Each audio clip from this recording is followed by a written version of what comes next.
Back in the day, he hit the absolute peak, becoming the one and only sword emperor. But his overconfidence came with a hefty price tag. He decided to pick a fight with the celestial demon just to prove he was the best. Big mistake. He got absolutely annihilated. Turns out, life wasn't done with him, giving him a continue. He wakes up as Leonard Cardenas, a looked-down-upon member of a noble family known for spitting out prodigies with insane magic powers. But here's the thing. Does a reincarnated legend really need magic to crush his enemies? Armed with the genius of his past life, he's gonna humiliate these so-called geniuses, shatter all his old limits, and reclaim the absolute top to become the one true and ultimate sword emperor. Got hyped? Then smash that like button, subscribe to the channel, and drop an epic comment to support our hustle. It helps me out a ton. No more stalling. Get comfy and let's dive into the story. The story kicks off with the Cardenas house, the family that shields the Arcadia Empire. They're the real deal, like the Golden Dragon Guardians, a lineage with pure dragon blood in their veins and some seriously wild supernatural gifts.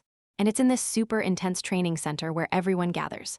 We're talking direct descendants, born with a silver spoon, and those from secondary families who gotta hustle twice as hard for a shot. Competition is fierce here. Everyone's trying to prove themselves and climb the ranks. It's a constant stage of trials and getting better. But we quickly spot a heavy hitter. The #1 guy shows no mercy, proving why he's at the top. He leaves 2 other knights in a world of trouble. Even fighting as a duo, his opponents can barely react. #1 is just too fast for anyone to keep up, and defeat already looks inevitable. William Cardenas, #1, ends the fight with a crushing victory. He even has the nerve to mock his opponent's lack of readiness, calling them weak and saying they act like any newbie from the secondary families. Meanwhile, at the Cardenas Young Dragon Knights HQ, Commander Fabian and other officers are already gathered. They're debating who deserves the special class spot. Fabian wants to know who actually deserves the special classification. The officers don't hesitate to point to William Cardenas. His performance speaks for itself. The situation is clear. The 2 guys William just thrashed were direct descendants too, and the secondary families were practically wiped off the map. Almost no one was left. Fabian realizes the blood barrier is real, and the training center's ranking doesn't lie. So picking #1 for the special class seems obvious and undeniable. But before they could make a decision, the chief instructor asks them to hold on a sec. There's a cadet, a secondary family member, who's been catching attention and deserves a closer look. Intrigued, Fabian asks about this guy's ranking, and the answer shocks everyone. It's Leonard Cardenas, #25. Out of nowhere, he jumped from 381st to 25th in no time, leaving everyone speechless. And the surprise doesn't stop there. The instructor reveals that Leonard, #25, is currently facing none other than William, #1, right this minute. On the training grounds, William looks at Leonard, who stands alone against him, with an arrogance you can almost feel from here. William tries to intimidate him, asking if Leonard came to surrender. He warns he's got no patience to go easy. Leonard isn't fazed at all. He throws the jab right back, saying that's great to know, so he won't have to hold back either. That response sends William into a rage. While he screams, demanding respect, Leonard, internally, recognizes #1's power. But he's more excited than intimidated, just eager to test his own limits. William charges in full force, certain he'll crush his opponent with a quick, decisive attack. No openings for Leonard. The exchange of blows starts intense. William attacks with all his might, but Leonard, surprisingly, defends and deflects attacks with impressive ease, not giving an inch. William is shocked. His most powerful blow, which should have shattered Leonard's sword, was blocked without even a scratch. His anger just builds with the frustration. Leonard keeps defending and stopping attacks, deflecting the blows and forcing William to move and retreat. He's showing exceptional defensive skill. Back in the instructor's room, an experienced master notices Leonard's peculiar swordsmanship. No unnecessary movements, stopping everything with minimum force, and, most shocking, without even landing a single blow yet. William, impatient, demands Leonard stop dodging and fight for real, no more messing around. This defense tactic is really getting to him. But Leonard doesn't give in. He keeps deftly dodging and using the terrain to his advantage to evade William's furious attacks, maintaining his distance and calm. William, in a fit of rage, unleashes immense power. He cuts down all the surrounding trees, showing his brutal strength, but Leonard lands calmly, still dodging. Leonard, with a mocking tone, praises his opponent's brutal strength. This only makes William even angrier, frothing with rage and demanding he fight seriously. The fight remains dynamic, with William trying to corner Leonard. Leonard moves fluidly, avoiding direct attacks. William, in his arrogance, underestimates Leonard's strength, thinking he's already hit his limit. But little does he know, he's about to be surprised by something far beyond his expectations. In a blink of an eye, Leonard appears right in front of William, delivering a quick blow that catches #1 completely off guard. Talk about turning the tables. The cadets watch, wide-eyed, shocked to see #25 pressing and fighting toe-to-toe with the favorite. They can barely believe this is the same Leonard from before. Seizing the perfect opening, Leonard vanishes and reappears behind William.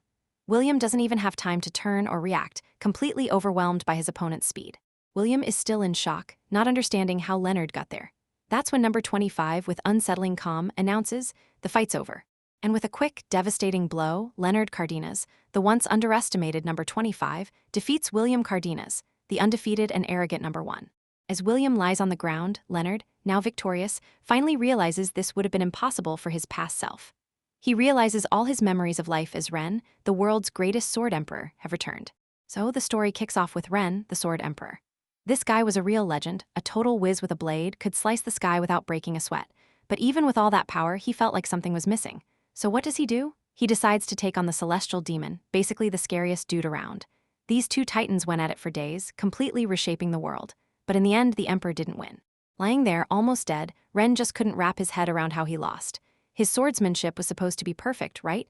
So how come he couldn't even touch his enemy? The defeat was definitely real, but the reason why? That was an unbearable mystery for him. Then the winner, with this almost sarcastic grin, spills the harsh truth. Ren's problem was all about the basics, the fundamentals. He never truly understood the sword, he just used it to survive. And that raw, immature approach, that was his downfall. Ren's shocked, calling it an insult, a total cliché. But the celestial demon just fires back, calling him a fool. He says, for a mutt like Ren, getting this far was kinda surprising, but still not enough. With a gesture that seemed to blend respect and total disdain, the celestial demon actually wishes the sword emperor to rest in peace. And with that, he leaves, ditching Ren right there, on the edge of darkness. As his body collapsed and life drained away, Ren could only think, was this really how it all ended? He wondered, if he just had one more chance, one more restart, could his sword finally be perfect? But here's the thing, the end of Ren's legend, the Sword Emperor, was really just the warm-up. It was a prelude to a whole new story, about to pop up in a place nobody could even imagine. Okay, so a few days before all that, in a cadet shack, a bunch of kids are watching this one guy suddenly wake up. He's gasping for air, totally confused. He realizes he's had that dream again, which leaves him completely freaked out and disoriented, not even knowing where he is. The other cadets around him are all mocking like, well, at least Leonard's still alive. They seriously thought he'd finally kicked the bucket for good. Leonard felt something weird in the air, but before he could even process it, those 3 bully kids were already charging, ready for their usual beatdown. In a blink, their attack was already right in his face. But this time, something different was about to go down. At the very last second, Leonard reacts in a way no one could have expected, a flash in his eyes showing off some crazy new agility. He actually catches the bully leader's punch like it's the most natural thing in the whole world. The attacker's completely shocked, can't figure out how he defended. Meanwhile, Leonard feels his own body moving all by itself without him even having to think. The defense, it was perfect, something totally impossible for the Leonard they knew. Rank 133, absolutely furious, curses Leonard out and charges again with his wooden sword. He's swearing that defense was just pure luck. There was no way he'd let some nobody stop him. But surprise, surprise, Leonard dodges again, totally effortlessly, leaving the attacker completely bewildered. Leonard just realizes his body is still acting on its own, like it's being guided by something he can't control. Wooden sword in hand, Leonard strikes back. His body moves with this insane precision, knocking down rank 133 like it's absolutely nothing. The other 2 watch, totally shocked. They get it now, it wasn't luck. Leonard had basically just toyed with their buddy. This kid was someone else entirely. Freaked out, they're muttering that he looks like a monster, a completely different person. But one of them tells the other not to chicken out. I mean, come on, it's the same Leonard they've been beating up. So the 2 charge together. At that very moment, like a flash of lightning, Leonard's mind just clicks. He finally understands and remembers everything, memories flooding back with overwhelming force. With this insane ease, he fends off their combined attacks. And then, one by one, he takes them down, leaving all 3 sprawled out on the ground, totally out of the game. Leonard starts thinking about that recurring dream. The crimson sky, the white-haired man. Now, that man's entire life and death are super vivid in his mind. It could only mean one thing, he's the reincarnation of the Sword Emperor. And it hits him, reincarnation is actually real, and his dying wish, right there on the edge of death, actually came true, in a way he never would have expected. But bam, a sharp pain shoots through his arm just from holding the sword. He realizes his current body is, well, crap, all thanks to his reckless training before. And that pain, it's a constant reminder. From this moment on, with all those past memories and techniques, his potential is absolutely limitless. He doesn't know who or what granted his wish, but the old Sword Emperor didn't reach the top. And this Leonard, he's definitely going to reach it and then some. Meanwhile, in a swanky mansion, a group of elite cadets are chatting about the incident. Those 3 kids got totally wrecked, and they're probably useless for the training camp now. The kicker is, the guy who beat them was number 381, Leonard, a total nobody until now. And the fight? It was over in a blink against ranks 329, 257, and 133. This kind of power could totally change the whole game.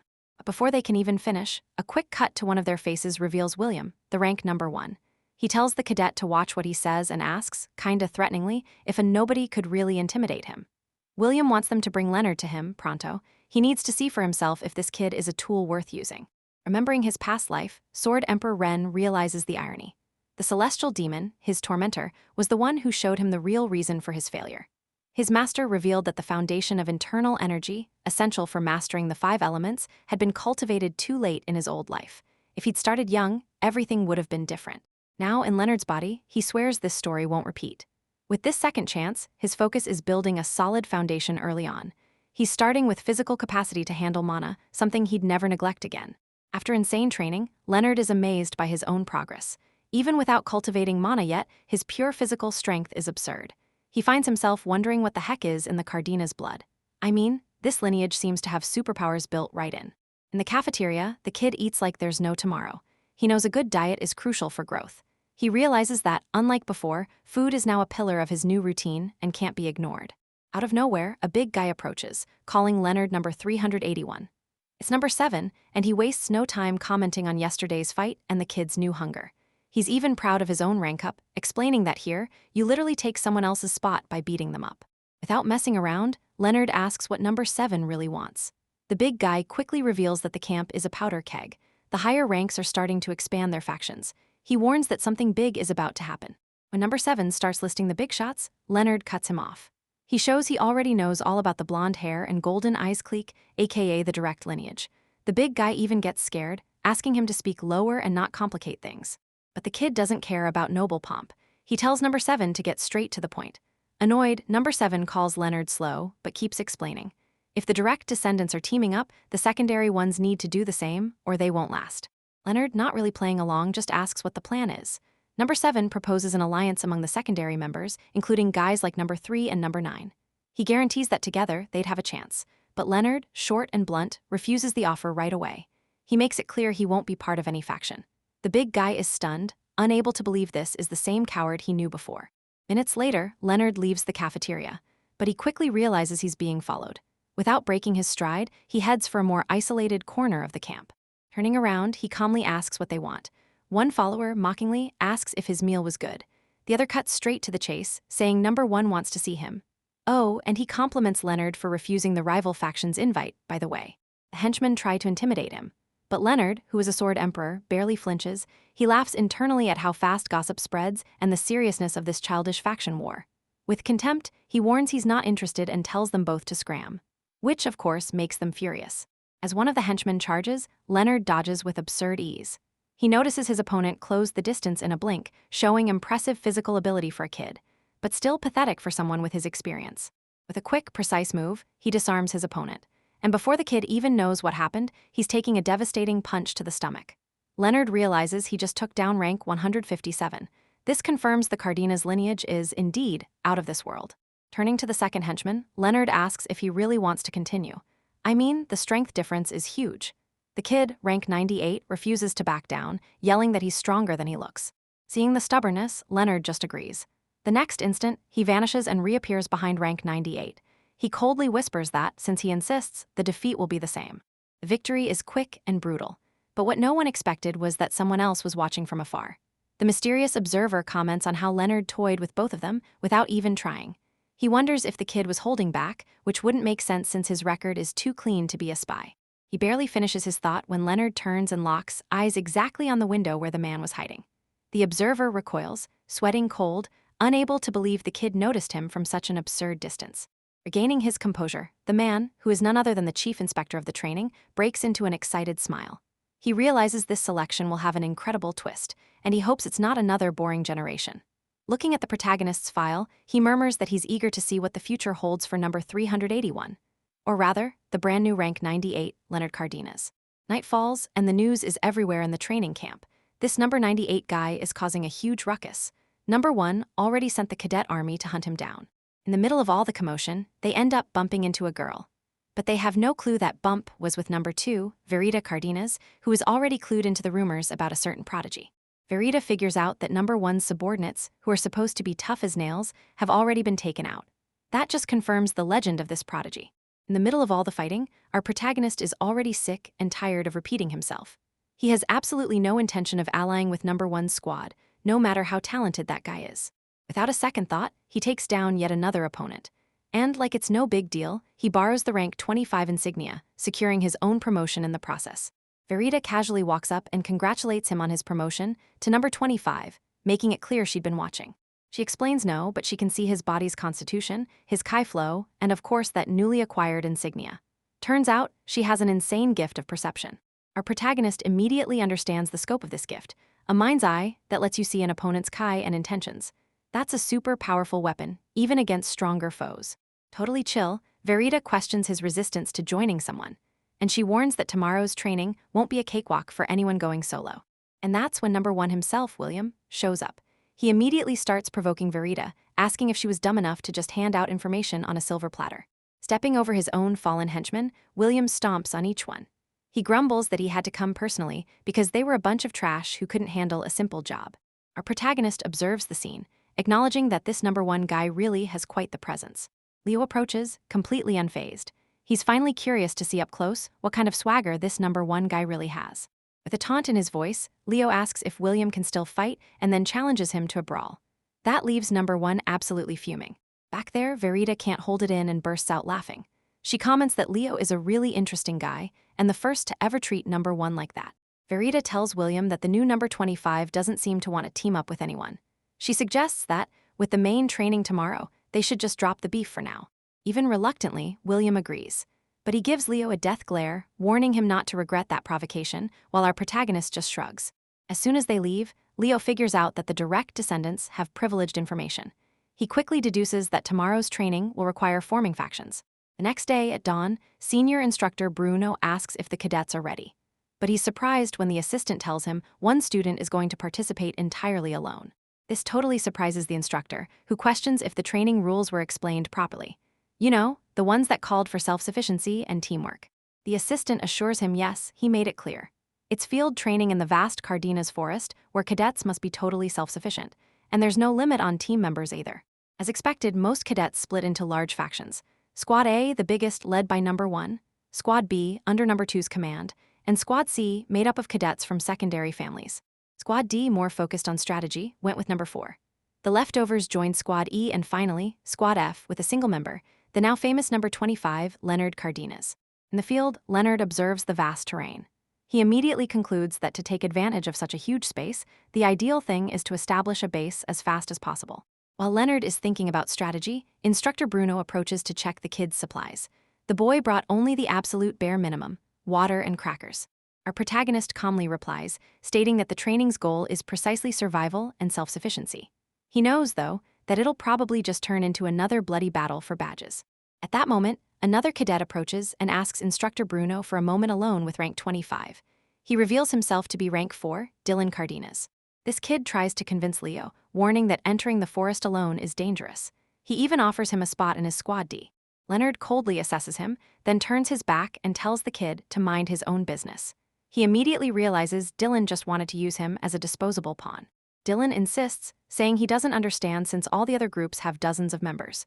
But Leo cuts him off, stating he has no obligation to explain anything and he's not joining any picnic.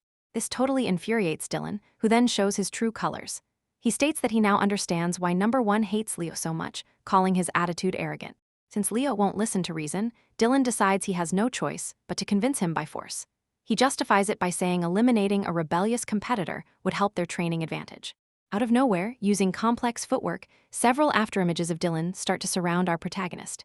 They attack from all sides, but Leo dodges the real attack with absurd ease. To rank 4's total surprise, Leo reappears perfectly positioned behind him. With a deadly taunt, he comments that Dylan's footwork is pretty weird, before a swift blow to the back of the neck makes him pass out. Leonard notices that during his opponent's attack, he didn't feel even a drop of murderous intent or real hostility. That just proves how immature the kid is. As soon as Dylan drops unconscious, Leonard's superiority becomes more than clear. Suddenly, Instructor Bruno appears behind Leo, praising his movements. He announces that, as a prize, Leo can be the first to enter the forest, since his squad had the fewest participants. Leonard calmly agrees, but inside, he's on maximum alert.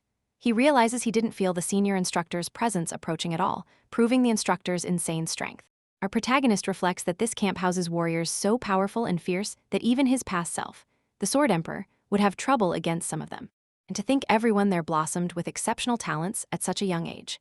Leonard figures that for prodigies like this to be born one after another, there must be some grand secret hidden in the Cardenas bloodline. But for now, Leo puts those mysteries aside and focuses on the mission.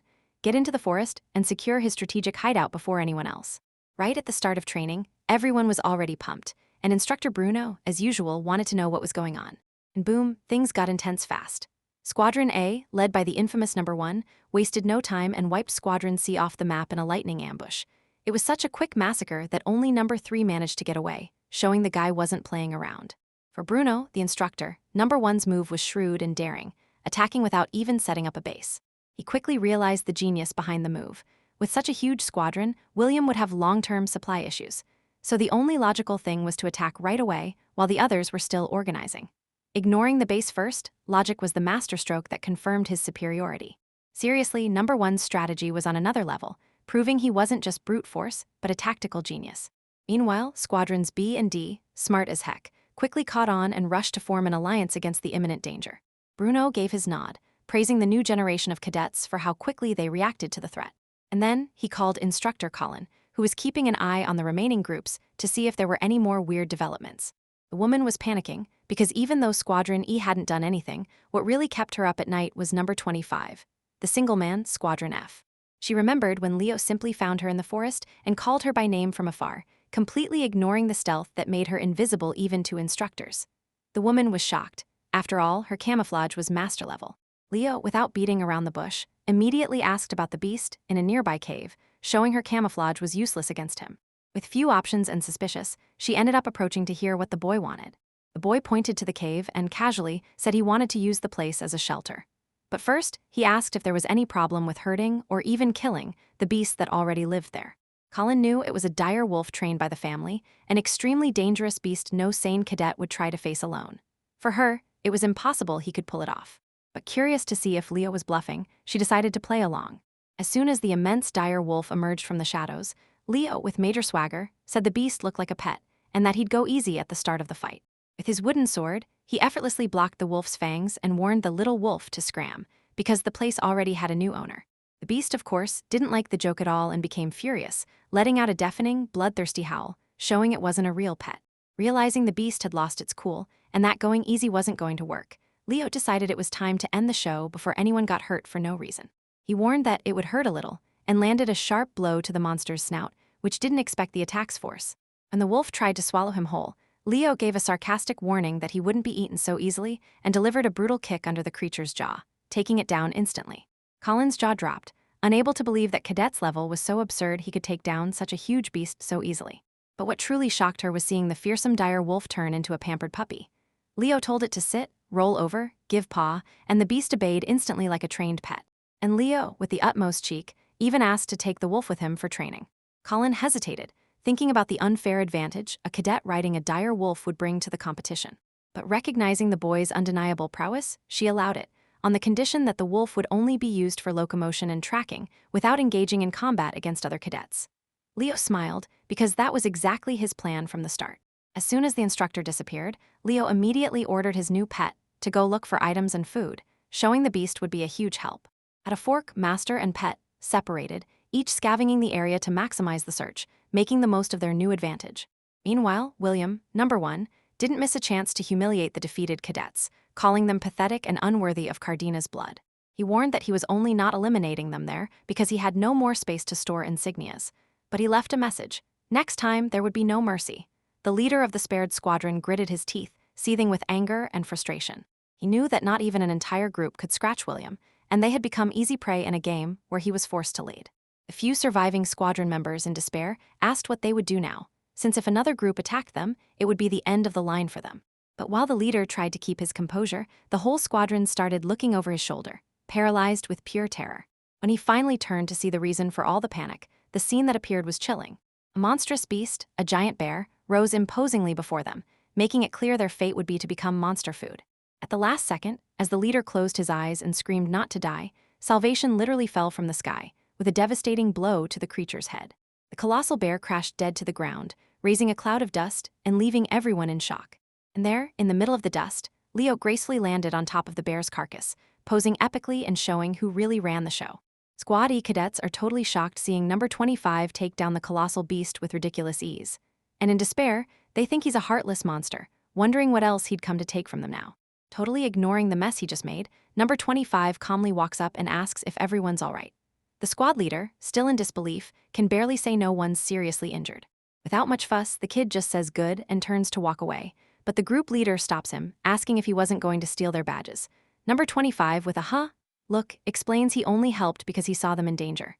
After all, it's just training and he can get his own food. Squad E's leader gets the moral behind number 25's actions, understanding why he climbed to rank 25 so quickly. But before our protagonist could say anything back, an overwhelming pressure fills the air. Out of nowhere, a gigantic atrocious wolf emerges from the shadows, dragging a girl by her collar, leaving everyone in a panic. Super calmly, number 25 just tells the wolf to sit, and the giant creature obeys like a tame puppy, releasing the girl. Everyone quickly recognizes her. It's the formidable number 3, totally exhausted and injured. Squad E's leader even considers taking the opportunity to swipe her badge, but number 25's intimidating stare next to the giant wolf makes him give up right away, showing that this situation was no laughing matter. Sizing up the situation, our protagonist acknowledges how brutal these tests are, and wonders if a warrior as formidable as number 3 was brought down by a wild monster, or if number 1 or 2 was behind it. Turning to Squad E's leader, number 25 teases, asking if he didn't want to get eliminated completely. Then he suggests that instead of the badge, they take the bear meat, enough for the group to eat for a long time, much to the cadets' joy. Confirming the trade and warning them not to get too caught up in rankings, he leaves with his wolf, taking number 3 along, and leaves the meat for the squad. As the kid walks away, Squad E's leader remarks to his buddies that, deep down, number 25 was a lot cooler than he let on. Later, when night falls, number 3 finally wakes up, a little disoriented, and realizes her wounds have been tended to. Then a voice asks if she's awake, and on pure warrior instinct, she immediately lunges to attack. But he blocks the hit with ridiculous ease, commenting that at least her legs seem fine. Annoyed and assuming she'd lost, she demands number 25 return her badge right away. Confused, he just points at her chest, and when she looks down, she realizes, embarrassed, that her badge is still there. Totally mortified she attacked her savior, she stammers a thank you, but still keeps her guard up. Sighing, our protagonist assures her he never meant to steal her badge and invites her to sit down and eat something. Starving, she hesitates, but he insists, saying he has plenty of food and she doesn't need to be so shy. After all, to him, she's just a hungry kid. Curious, he asks what happened to her to get in that state. Gritting her teeth in anger, she denies it was a monster's fault, hinting that the situation was way more complex. Frustrated, number 3 explains that right after they set up their squad base, they were completely wiped out by a surprise attack from Squad A, with no chance to react, a total disaster. Our protagonist analyzes the story, knowing that in a one-on-one fight, Squad C might have a chance, but a large-scale battle is a whole different story, especially with such inexperienced kids. To him, the right way to win a war is with preemptive suppression and surprise attacks, so it's natural that kids with such shallow strategic knowledge would suffer against such a well-executed tactic. He then asks if number 1 was the one who hurt her right arm, and she confirms, admitting that, compared to number 2, he was on a whole different level. Her voice choked with anger. Number 3 vents about how frustrating it was to lose without even getting a real fight in. Our guy is impressed by her hot-headed personality, admiring that she still kept her fighting spirit alive, even after feeling the huge skill gap firsthand. He's sure she'll become a great warrior in the future, but warns that things are looking grim, predicting that, at this rate, the alliance between squads B and D is bound to fall. She doubts it, reminding him that both squads are united. But he explains that victorious morale always outweighs any numerical difference, and that, even together, B and D are no match for Squad A. A strategic surprise attack would be their best bet, but clearly, they weren't prepared. And he notices that Squad A is using some pretty heavy tactics against kids. He then declares the solution: they're going to focus on Squad A's only weakness, something no one else seems to have noticed. Curious, number 3 asks what that weakness is. He smirks and reveals the plan: focus all attacks on number 1. He explains that Squad A works entirely around number 1. Since he's such a strong central pillar, they're quick to unite and make decisions. But the moment that pillar breaks, they just become a disorganized mob, without direction or command. He stares at her, seeing the fire in her eyes, and teases, "You seem to want revenge on number 1. She responds with utmost certainty, "Of course I do." Then, extending his hand, Number 25 asks her to trust him to pull off the plan. Number 3 stares at his extended hand, weighing the risk and opportunity of such an unusual partnership. With a smirk, she accepts already a partner and asks, "So, should I call you squad leader now?" Sealing a deal that promised a whole lot of trouble. William, number 1, was already dead certain he'd win this training. He figured it was just a matter of time till the final results appeared, so why rush? But he totally disagreed, feeling the results would pop up way sooner. So, he gave the stop signal, telling everyone to get into formation, cause he already sensed the hidden enemies. But out of nowhere, Dylan, number 4, and Verita, number 2, show up and immediately lay it out.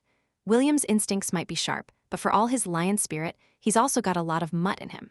William, with his usual bored arrogance, shoots back that those at the top can see the mediocre intentions of those below them. For him, it's just embarrassing for Cardenas cadets to have such a lame plan. Verita wasn't having any of that. She called William an arrogant peacock, making it clear her patience with his whole act was completely gone. And just like that, without any hesitation, they both charged William, starting the fight right then and there. The forest turned into a huge battleground, with the factions clashing in a real-deal war. Verita tried to figure out her opponent, noticing William's insane speed and the brutal power of his every strike. The weirdest part, not even her powerful gift, the mind's eye, could perfectly predict his moves. Dylan, number 4, tried to attack from behind, but William just defended like it was nothing, calling their tricks totally weak. And then, he shattered the poor guy's sword and knocked him out cold with a kick to the gut. With another opponent down, William's confidence just soared. He already felt like the absolute champ. Verita spotted an opening in William's moves and decided to go all in, thinking he wouldn't be able to defend an attack from behind. But she realized too late that it was an obvious trap, set up from the very start. William didn't give her a chance. He struck back with a direct hit to her shoulder, ending the fight with scary superiority. Declared the winner, William scoffed, demanding Verita just admit defeat already.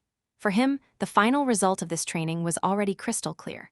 But then a voice cut through William's victory vibe, saying that was a pretty hasty conclusion. Out of nowhere, Leo, number 25, showed up, changing everything. Leo then chucked number 5, William's subordinate, right in front of him. He explained he was just returning the favor number 1 had done to his squadron. William was shocked, he couldn't get it. Squadron? What squadron? Leo doesn't have a team, he doesn't even have a number for that. But Leo just smirked and told William to look around. Turns out, a huge crowd of cadets was attacking Squadron A from behind. It was a full-on rebellion by the weak ones William despised so much. Rewind a bit. Squadron E, the weaklings of the ranking, were celebrating the bear meat Leo had given them. That's when number 25 and number 3 showed up to crash their party. The leader of Squadron E immediately thought Leo was there to take the meat back. But Leo was super direct. He proposed an alliance between their two squadrons. The leader hesitated, saying they were way too weak and would just be a hindrance, totally showing off the group's low self-esteem. Leo didn't waste a second and dropped the bomb. "These numbers are just a badge," he told them. "Everyone here, because you have Cardenas blood, already has tons of talent. Don't let those numbers hold you back." He used number 3 as an example, someone who climbed the ranks purely through effort. And then there's him, jumping from 381 to 25 all by himself, just to prove that strength isn't everything. The talent is already there. What they're missing, he said, isn't brute strength, but faith in themselves and the guts to fight. And even if they didn't believe in themselves, he believed in all of them because he knew they could win. His proposal was super clear. Squadron F and Squadron E together, they'd take down number 1 and totally flip the script. Back to the present, number 3 was leading the charge, yelling for victory. Meanwhile, William, number 1, totally questioned her, asking why she wasn't ashamed to ally with low-ranking cadets. She shot back right away that low-ranking was just total BS, and that Leo was infinitely more refined than him. She simply chose to follow someone stronger, and that was that. And to prove her point, she gestured all around. Their squadron was literally massacring William's goons, clear proof that Leo's strategy actually worked. And the defections just kept coming. Verita, number 2, just burst out laughing at William's humiliation and announced she was surrendering too, but only to join Leo's crew.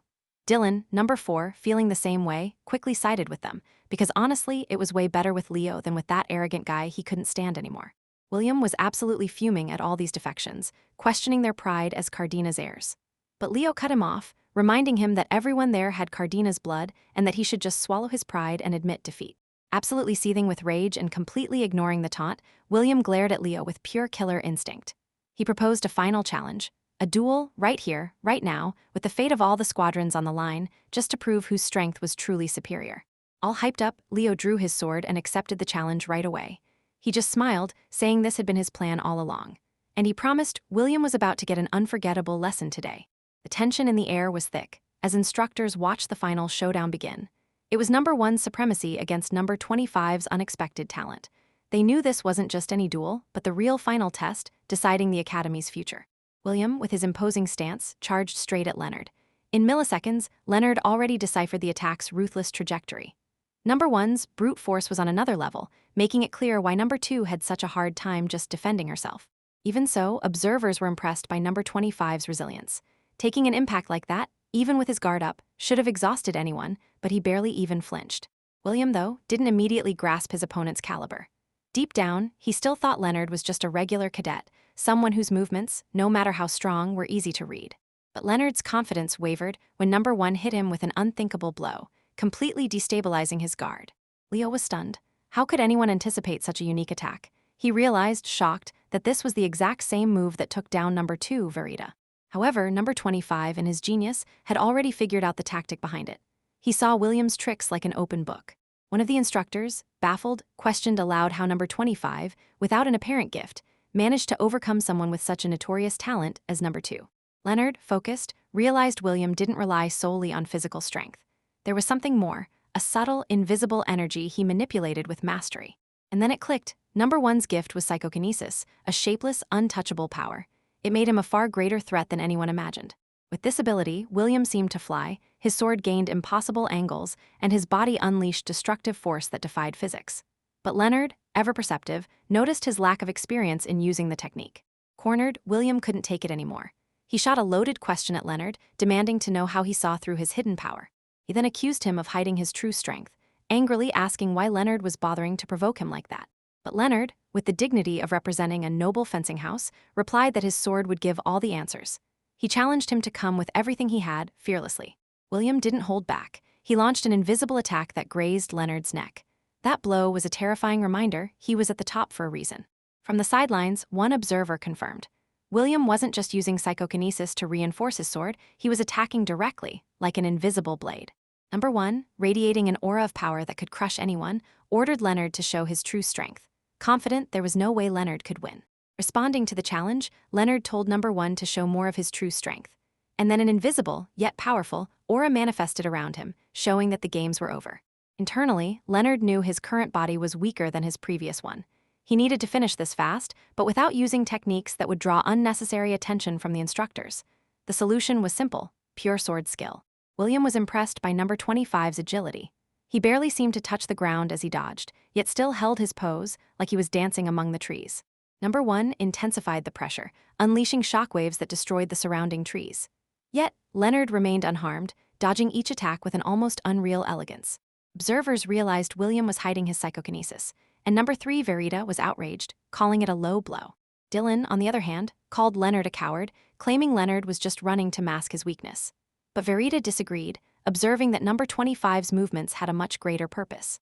Instructor Bruno explained that Leonard wasn't running. He was approaching, step by step, like a predator hiding in plain sight to corner its prey. Leonard, in fact, was a predator. His movements, though they looked like a retreat, were calculated. He was closing in, inch by inch, without William even realizing it. When William finally realized something was wrong, it was already too late. Leonard, in a blink of an eye, appeared right in front of him. Leonard stared at him with chilling coldness. Without further ado, he declared, the fight was over. William had lost, and he didn't even know how. In a single move, Leonard nullified William's strike, shattering his wooden sword. And along with it, number one's pride broke too. William spat blood, thrown to the ground in disbelief. How could he have lost to someone he considered so inferior in rank? When he opened his eyes, Leonard's wooden sword tip was a millimeter from his forehead. It was checkmate. In a real fight, he'd be dead, and the truth hit him like a lightning bolt. Leonard remained impassive, watching his fallen opponent. His victory was undeniable, the ultimate proof of his strategic strength. William, with a laugh of relief and frustration, accepted defeat. It wasn't just a failure, it was the end of a huge burden he'd been carrying. The forest erupted in celebration. Leonard's Alliance cadets cheered, and Instructor Bruno, with a smile, admitted the ending was spectacular and totally unexpected. To everyone's surprise, William stood up and thanked number 25. He then corrected himself, calling him the new number one. He confessed that thanks to this defeat, his mind had cleared. Internally, William reflected on the heavy burden of his father's expectations, the pressure of being invincible. That defeat, humiliating as it was, freed him from that load. Not wanting to prolong the moment with emotions, William just played it cool. He said it was nothing, and congratulated him on an excellent fight, a gesture of mutual respect. Leonard, with a relieved smile, returned the greeting with the same respect. The rivalry had given way to sincere recognition. Meanwhile, the instructors lamented their lost bets and complained about William's luck. They didn't grasp the depth of that pivotal moment. The training camp was officially over. Bruno observed the scene, satisfied, and recognized that, however unexpected the result, the talent harvest had been fantastic. Dylan commented that, putting number 25's absurdity aside, Squad E, once scorned, had been the event's big surprise, uniting everyone to take down the dominant group. Bruno realized Leonard had deciphered the training's true strategic purpose with surgical precision. It was the most satisfying outcome, far beyond what any instructor could have scripted. Then, with a serious face, Bruno gave an order that would change everything. He instructed Colin to contact the Cardenas' main house immediately to prepare the blood maturation ceremony. By the end of the day, Leonard realizes it's time to say goodbye to the atrocious wolf. He tells the beast he's leaving tomorrow and, sadly, can't take it with him. Hearing that, the little wolf gets super down, and Leonard admits he's got a heavy heart too. This shared moment of vulnerability seems to calm the animal down a bit. He pets the wolf, apologizing for not being able to take him right now. But he makes a super serious promise. He'll get even stronger, and then he'll definitely come back for his friend. When that day comes, they'll explore the world together, no strings attached. As he turns to leave, Leonard still mutters that he needs to get way stronger to handle the wolf later on, and he promises that next time, he'll give his partner a real name. Come morning, Leonard's already boarding a carriage, but the vibe inside is, well, weird. He immediately wonders why everyone's in the same carriage, since no one mentioned boarding by rank number. Number 3 quickly replies she's there because she decided to follow the squad leader, obviously. Verita, with a smirk, says she joined because the big star of the day was there. And Dylan actually agrees with her, much to our protagonist's surprise. But the biggest surprise comes from the former cadet leader, William. He's much calmer now, saying he just wanted to have a peaceful chat with the guy who jumped from rank 381 straight to number 1 in just a month. The girls are shocked by his civilized demeanor, commenting on how bizarre it is to see William speaking so intellectually. Number 3 even teases, asking if Leonard hit him so hard he went crazy. Annoyed by the jab, William tells her to shut up and pay attention because he has some crucial info to share. He explains that starting tomorrow, supplies will be based on final grades and the intense Cardenas descendant training restarts. First, everyone will go through this blood maturation ceremony. William, seeing their confusion, reveals that the Cardenas bloodline has different organs, and this ceremony is to awaken their true potential, with training now focusing on that development. Dylan, who's no dummy, quickly connects the dots and figures that's why field training was just basic tests. He asks what happens when these organs awaken, and William explains that cadets gain much greater freedom in manipulating mana. This, by the way, is why consuming spiritual fruits and stones was forbidden at camp until now. Through blood maturation, trainees finally complete their basic preparation and qualify for the young Dragon Knights. Leonard finds the name odd and comments he's never heard of this group. Dylan explains their existence isn't public, as officially, there are only 7 knight orders in the Empire. The young Dragon Knights are actually an unofficial group, focused on brutal combat and real training. Rumor has it only super powerful prodigies, the next generation of family leaders, are part of them. Verita adds that they create an optimized curriculum for each cadet's unique ability, giving them a taste of the battlefield. William continues the explanation. This is why cadets are divided by grades and by the characteristics of these special organs, called mana cores. The attributes and quantity of these cores vary from person to person. Number 3 chimes in, reminding them of the dragon's blood legend, no one knows if it's true, and drops the golden rule, the fewer cores, the better. Among all possibilities, awakening a single core is considered the supreme talent, like the absolute peak. William confirms, fewer cores mean more efficient mana absorption and training. With a hint of his old arrogance, William bets he'll awaken a single core, no doubt. But Verita cuts him off, telling him not to be so sure, because a single core only appears, if you're lucky, once every 10 years. Leonard listens in silence and recalls a similar system he used in his past life as the Swordemperor, where there were 5 source souls for the 5 elements.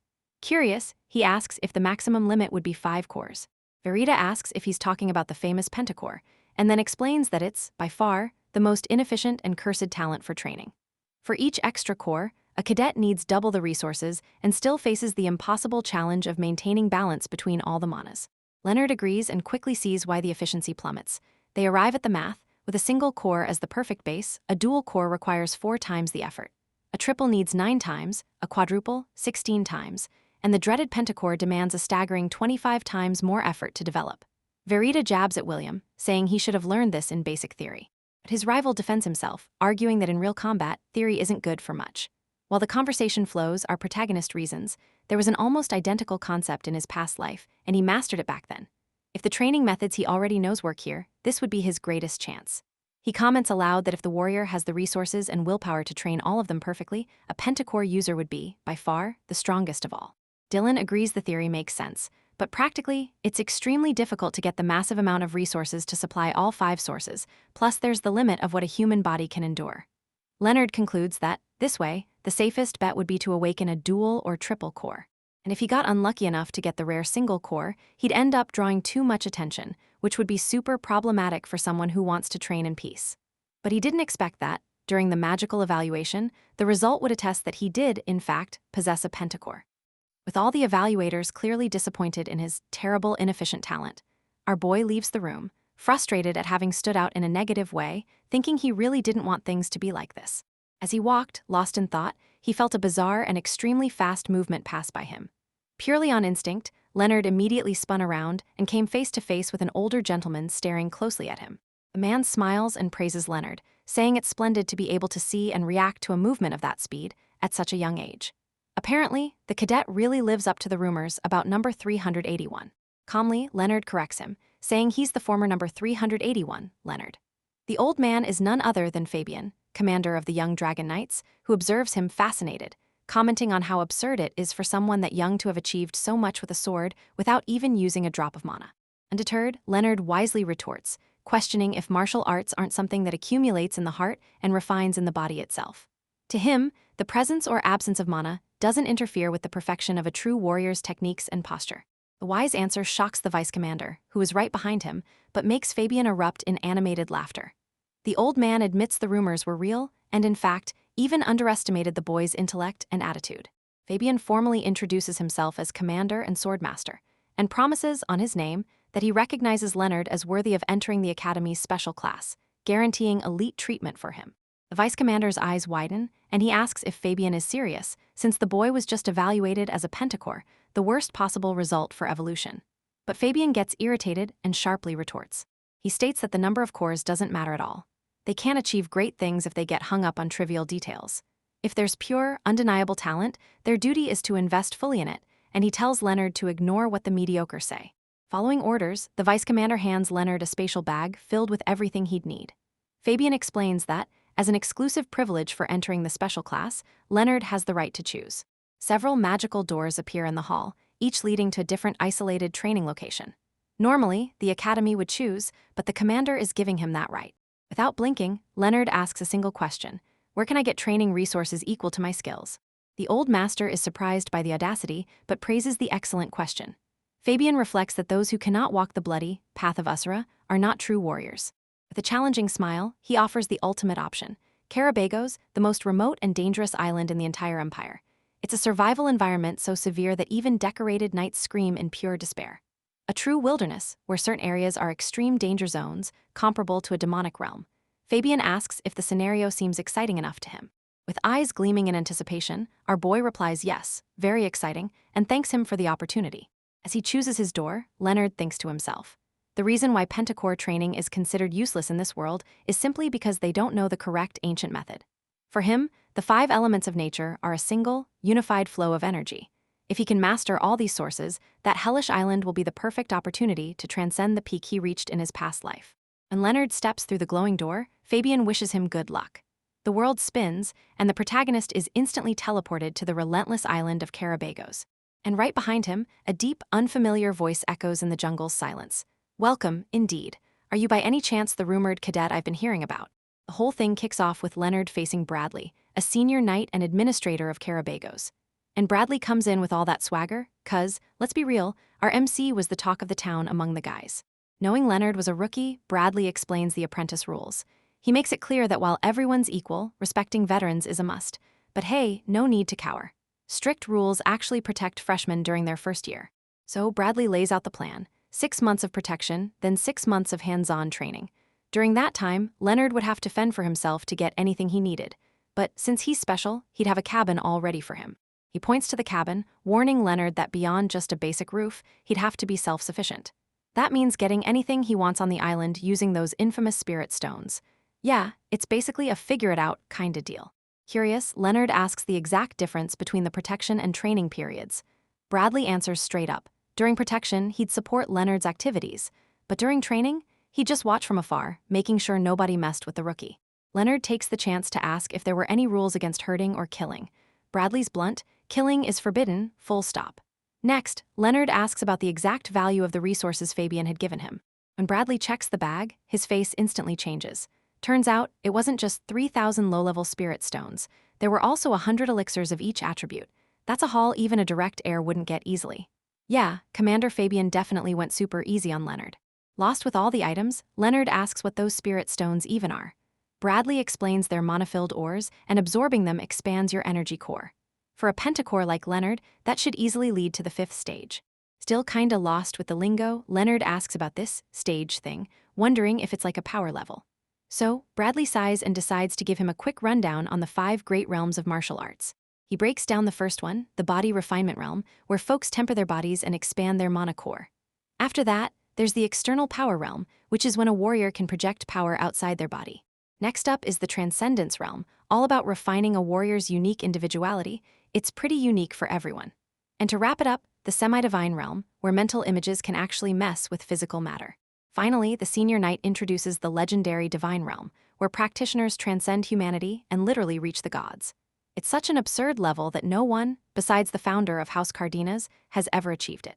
Bradley, clearly annoyed, makes it known that anyone who blasphemes against the House Cardenas founder, saying his story is just made up, is only alive because the great founder actually killed the evil dragon back in the day. His loyalty was seriously palpable. Getting back to business, Bradley finishes the theory lesson and declares that real training officially begins. Leonard should use the resources to temper his body and expand his cores, basically by absorbing the Kai from the spirit stones. Bradley says his goodbyes, telling Leonard he's on his own and to do his best. And then, he just poofs, leaving Leonard by himself. Without explaining the main thing, by the way, how to actually do this whole mana absorption thing. Meanwhile, Leonard's trying to figure out this mana absorption thing Bradley barely explained.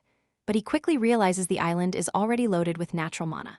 What he didn't realize is that, for him, this absorption was something he'd already mastered perfectly in his past life. After meditating for a bit, Leonard opens his eyes, commenting to himself how bizarre it was. He'd hit the 3rd stage in just hours.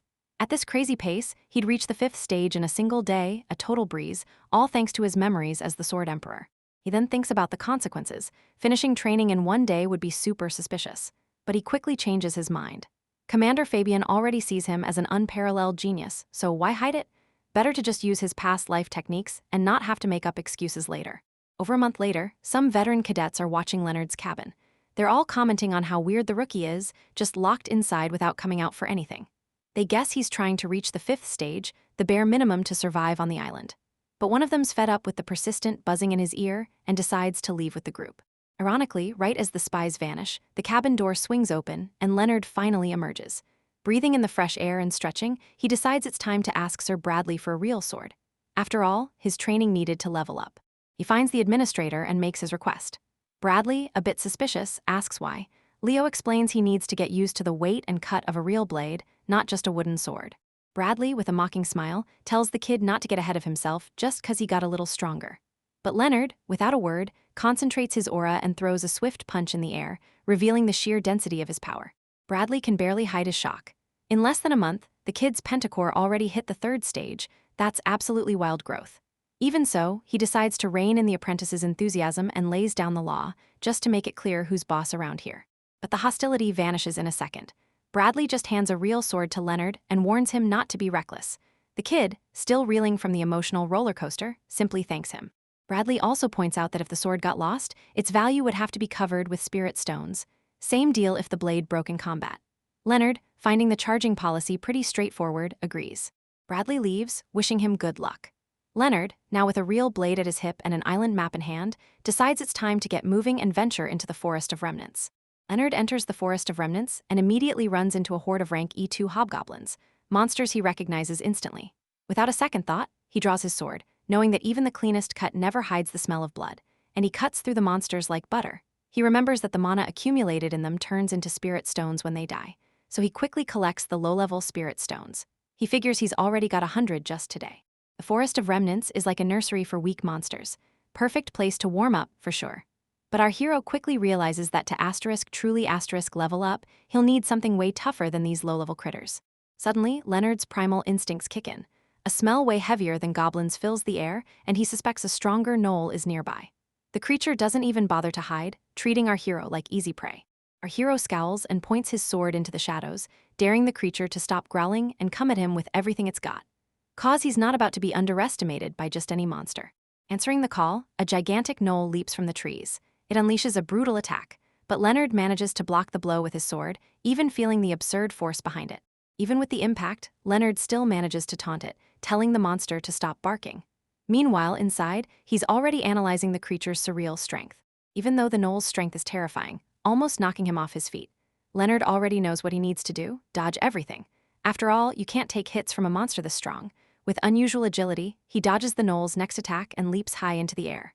Analyzing the beast's tense muscles, he immediately realizes that the info on common gnolls is totally wrong. This creature has the strength and build of an advanced gnoll, rank D3, not a common gnoll, D1, like he expected. This realization brings an excited smile to Leonard's face. Finally, a good workout after all this time. The battle restarts, and Leonard is now just toying with the monster, using his speed to jump between branches and landing on the beast, showing that brute force alone won't be enough to touch him. Even with several superficial cuts, the gnoll's skin is so tough that the sword sparks, making it clear the fight will be tougher than expected. But Leonard already has a plan. Using his impeccable speed, he tricks the beast and gets the monster's own heavy axe stuck in the ground. Leonard gives a cold smile. He figures the creature is just brute force, and without its weapon, it's the perfect opening for a surgical strike. Leonard warns the monster that it might have tough bones and muscles, but its vital joints are exposed, and with a lethal blow struck to its neck, the advanced gnoll is finished. From the beast's body, a mid-grade spirit stone falls. Leonard recognizes it's worth 100 low-level stones. If he finds these creatures' habitat, his internal energy will explode. But for now, this forest is still too easy for him. 3 months fly by, and with the spirit stones properly circulated in meditation, Leonard opens his eyes. He's shocked by his own evolution.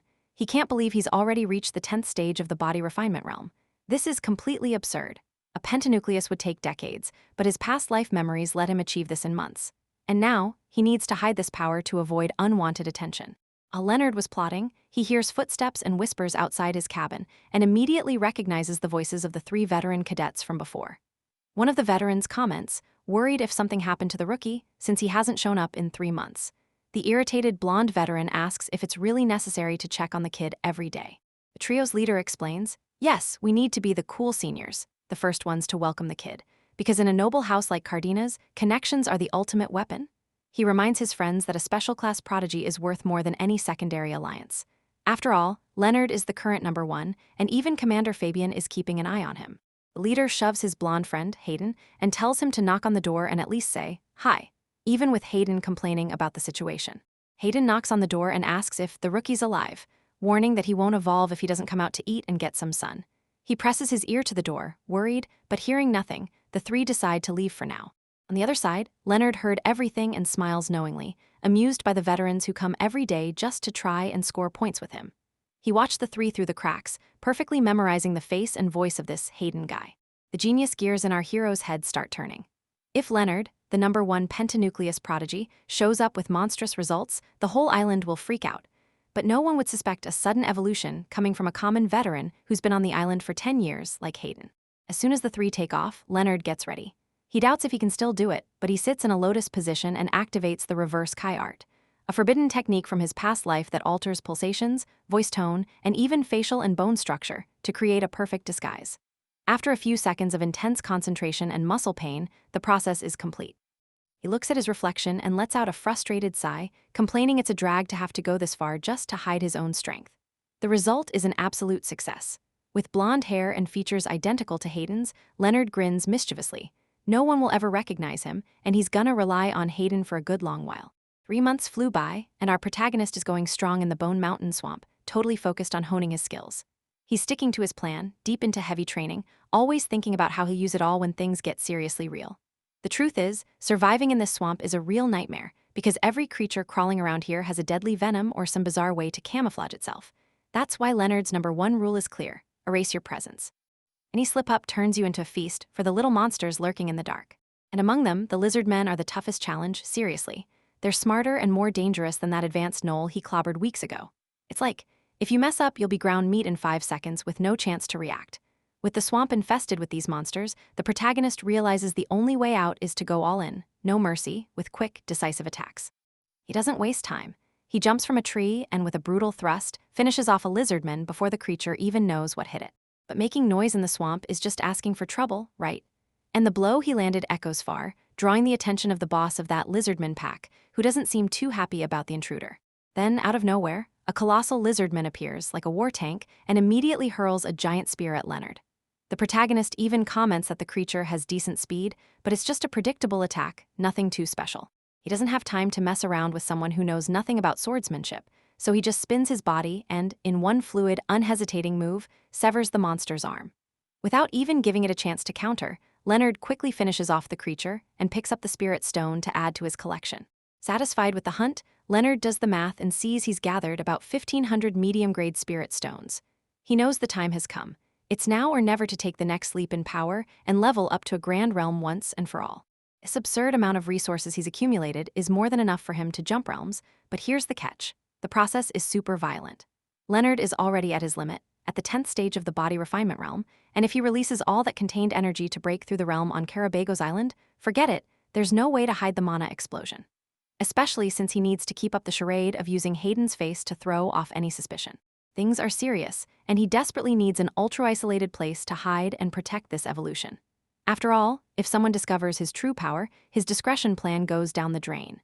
But it looks like protagonist luck has finally shown up. As he keeps searching, he stumbles upon a hidden plantation in the middle of nowhere, a find that promises to change the game. And it's not just any plantation, man. The place is overflowing with spirit herbs, rare items that absorb mana much faster than any stone. And who's there, cultivating and guarding this treasure in front of a cave? An immense troll, like a heavy lifter, you know. As Leonard watches from the shadows, he feels something coming way too fast, which also catches the attention of the guardian troll. Out of nowhere, a lycanthrope leaps from the bushes and goes straight for the troll, starting a fierce fight right away. Leonard immediately realizes it's a territory dispute. The fight is a terrifying spectacle, with both monsters showing absurd, totally uncontrolled strength. He realizes that creatures of this level can already use the forces of nature in a way that is pure destruction. The lycanthrope launches cutting lightning bolts while dodging at light speed, like an electric ninja, and the troll, in turn, shakes the earth, manipulating tons of rock as if they were feathers. It's some insane stuff, and Leonard knows it would be a huge pain to face these two right now. The battle gets crazier and crazier, and Leonard realizes the dispute won't end anytime soon.